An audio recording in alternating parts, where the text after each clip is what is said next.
Je m'appelle Patrick Giraudou, je suis professeur d'écologie à l'Université de Franche-Comté.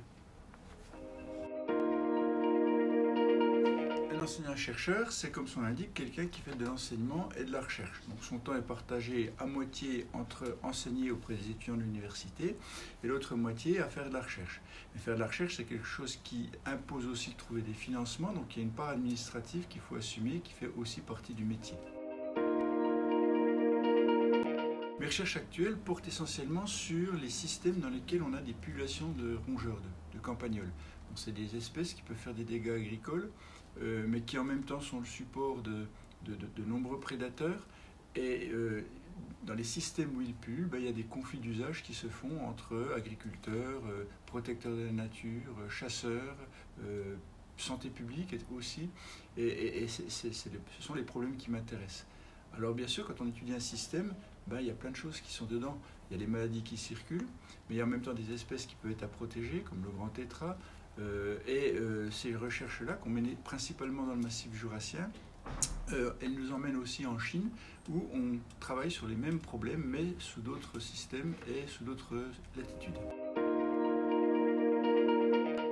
Alors j'ai un parcours qui est assez atypique dans la mesure où je n'avais pas pour plan d'être professeur à l'université, parce qu'à l'époque il n'y avait pratiquement pas de poste à l'université, donc c'était inimaginable d'y accéder, c'était début des années 80. Donc j'ai été d'abord prof dans le secondaire, prof de SVT, parce que la nature, le vivant, la géologie aussi me passionnait.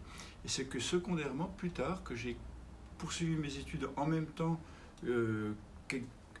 que j'exerçais comme professeur, qui m'ont amené à passer une thèse, puis ensuite à devenir enseignant-chercheur et professeur d'université. Si j'avais un conseil à donner, c'est faites d'abord ce qui vous passionne. C'est-à-dire qu'on ne peut pas se forcer longtemps. Les études sont de plus en plus longues maintenant, on va souvent jusqu'à une licence professionnelle, un master.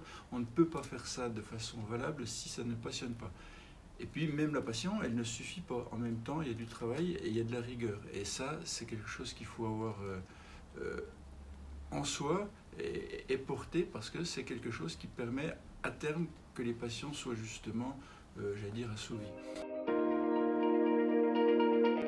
Alors, ma relation à la nature, en fait, je pense sincèrement que il est dangereux de séparer homme et nature en deux concepts différents. Il faut absolument maintenant qu'on passe à une autre étape où l'humanité se voit comme partie intégrante des systèmes biologiques, de la biosphère, on va dire ça comme ça. Alors appelons-le nature si vous voulez, on devient partie prenante de la nature. Mais tant qu'on continuera à séparer les deux, on aura l'impression qu'elle est inépuisable et que l'homme en est extérieur alors qu'il en est totalement dépendant. Donc ma relation à la nature, elle est là. Finalement, c'est les questions de ma recherche d'ailleurs, c'est comment intégrer les activités humaines dans une biocénose biodiverse, avec beaucoup de biodiversité, parce qu'on sait que c'est un facteur de stabilité des écosystèmes, et comment faire que cette biodiversité ne se dégrade pas. Donc ma relation à la nature, elle est là. En fait, j'essaie de me considérer comme faisant partie de la nature, en fin de compte, plutôt qu'être un être séparé de cet ensemble.